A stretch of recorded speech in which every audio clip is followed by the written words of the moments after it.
एक गांव था, नाम था ढोलकपुर। बड़ा ही शांत और सुंदर गांव था। लोग हमेशा खुशी से झूमते थे क्योंकि उस गांव में रहता था महाराज रायस्टार, जो अपने गांव के लिए एक शेर था जो कभी अपने लोगों के साथ गलत होने नहीं देता था। लेकिन उस गांव में छुपा था एक डरावना राज, एक राज जो सबके दिल में था पर जुबान पे नहीं। गांव के बीच एक सूखा हुआ पेड़ था जिसे लोग कहते थे श्रापित पेड़।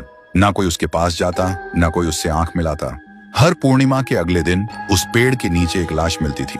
लोग कहते रात में कोई आता है और लाश छोड़ जाता है, लेकिन कभी किसी ने कुछ देखा नहीं और देखता भी कैसे। जो देखता वो अगले दिन पेड़ के नीचे होता था।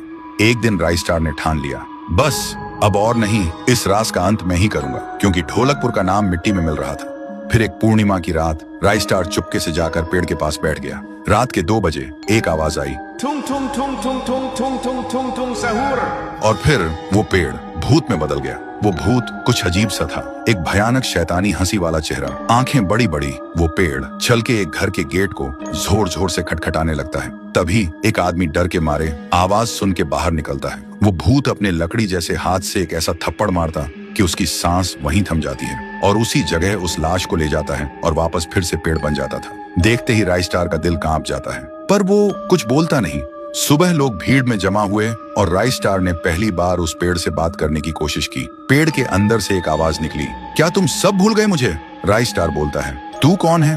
पेड़ बोलता है, मैं हूँ ठुन ठुन ठुन साहुर। एक वक्त था जब मैं भी इस गांव का एक प्यारा सा बच्चा था, लेकिन 100 साल पहले मुझे इसी पेड़ से रस्सी बांधकर उल्टा लटका दिया गया, गांव वालों की आंखों के सामने, और मेरी मौत को तमाशा बना दिया गया, सिर्फ इसलिए क्योंकि मैंने एक राज देख लिया था जो लोग छुपाना चाहते थे। और उसी पल से मेरी रूह इस पेड़ से जुड़ गई।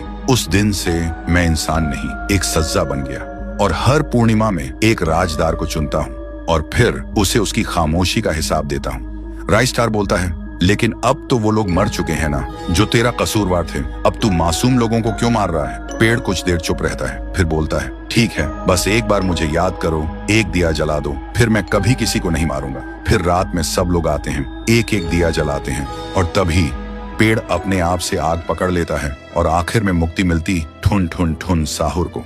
उस दिन के बाद गांव में कभी कोई लाश नहीं मिली। हर पूर्णिमा में लोग एक दिया जलाकर उसकी यादों को जिंदा रखते हैं, क्योंकि अगर भूल गए तो सपने में एक आवाज सुनाई देती थी, थुंग थुंग थुंग थुंग थुंग थुंग थुंग थुंग थुंग सहूर।